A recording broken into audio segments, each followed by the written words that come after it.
नमस्कार, एक बार फिर से आपका स्वागत न्यूज़ 24 के इस मंथन के मंच पर। और मेरे साथ इस समय मेरी बाईं तरफ हरे रंग की खूबसूरत सी साड़ी पहनकर बैठी हैं खूबसूरत प्रियंका चतुर्वेदी, जो कि शिवसेना की उद्धव ठाकरे गुट की सांसद हैं। उससे पहले टीवी पर कांग्रेस की तरफ से जाना पहचाना चेहरा रह चुकी हैं। आजकल महाराष्ट्र में उद्धव ठाकरे की तरफ से झंडा बुलंद किए हुए हैं, प्रचार में उतरी हुई हैं। बहुत स्वागत, जोरदार तालियां एक बार फिर से। और ये देखिए, हमने पीछे जो लिखा है, उद्धव की क्या नीति सुनिए प्रियंका चतुर्वेदी। वाह, अच्छा राइम है ना? Not bad, you can do better. सुनिए प्रियंका चतुर्वेदी की राजनीति। आप बताइए क्या होना चाहिए था फिर? क्या होना चाहिए था? नहीं, मैं कह रही हूँ उद्धव जी की क्या है नीति। उद्धव की क्या नीति सुनिए प्रियंका चतुर्वेदी। वाह, राइम। हाँ राइमिंग है थोड़ा सा। हाँ। अच्छा, उद्धव पर बाद में आते हैं, क्योंकि आजकल सीजन चल रहा है। कांग्रेस पार्टी के बड़े बड़े प्रवक्ता नेता सब अपनी पार्टी छोड़कर और बीजेपी में जा रहे हैं। आपने सोचा होगा ये सवाल जरूर आएगा। इसकी शुरुआत आपने की थी? पता था। शुरुआत तो आपने की थी। नहीं, मैंने नहीं की। इतना क्रेडिट मुझे मत दीजिए। बहुत सारे लोग मुझसे पहले कर चुके थे। हाँ।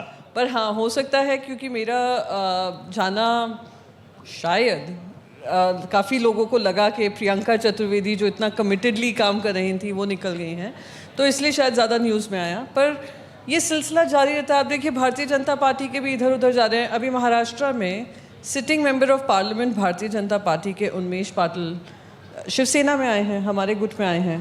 पर पता नहीं क्यों आवाज़ सिर्फ कांग्रेस वाले जो जाते हैं उनकी ज़्यादा होती है, और जो हमारे में भर्ती होते हैं उनकी थोड़ी कम होती है। आज भी प्रियंका चतुर्वेदी कांग्रेस के खिलाफ और खास तौर से कांग्रेस के बड़े नेताओं के खिलाफ कुछ सुनती नहीं है, फौरन करारा जवाब देती हैं। नहीं, ना सुनती हूँ ना बोलती हूँ।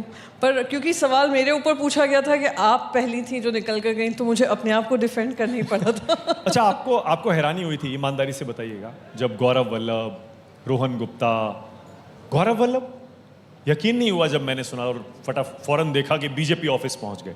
आपको यकीन हुआ?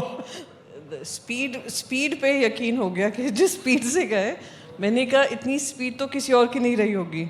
पर नहीं, मैं गौरव जी और मेरा काम, जब मैं कांग्रेस पार्टी में थी, हम लोग दोनों ने मिलकर काम किया है। तो उन्होंने जो चीज़ों के बारे में कहा, सनातन धर्म को लेकर, उन्होंने मंदिर के दर्शन को लेकर, तीसरा उन्होंने वेल्थ क्रिएटर्स को लेकर, तीन चीज़ें कहीं। अडानी को नहीं, नाम नहीं, वेल्थ क्रिएटर मतलब अडानी नहीं, वेल्थ क्रिएटर एक अडानी नहीं है इस देश में, बहुत हैं। अनुराधा जी भी हैं wealth creator. Okay, that's a good one.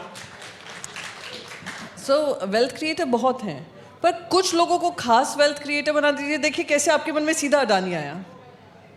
हैं कितने सारे वेल्थ क्रिएटर। अडानी इसलिए आया है क्योंकि अडानी जी का वेल्थ सडन क्रिएशन हुई है, और किस वजह से हुई है सब जानते हैं। 2014 से लेकर 2024 तक। पवार साहब को दिक्कत नहीं है, पवार साहब तो बड़े अच्छे दोस्त हैं अडानी जी के। अच्छी बात है, हम भी दोस्त हैं उनके।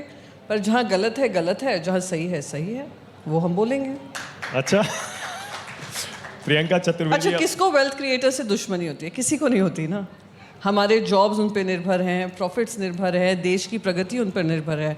पर अगर कोई कॉर्पोरेट्स को ज़्यादा फ़ायदा मिल रहा होता है और दूसरे को कम मिल रहा होता है, तो हम यही कहेंगे एक लेवल प्लेइंग फील्ड बनाइए, है ना।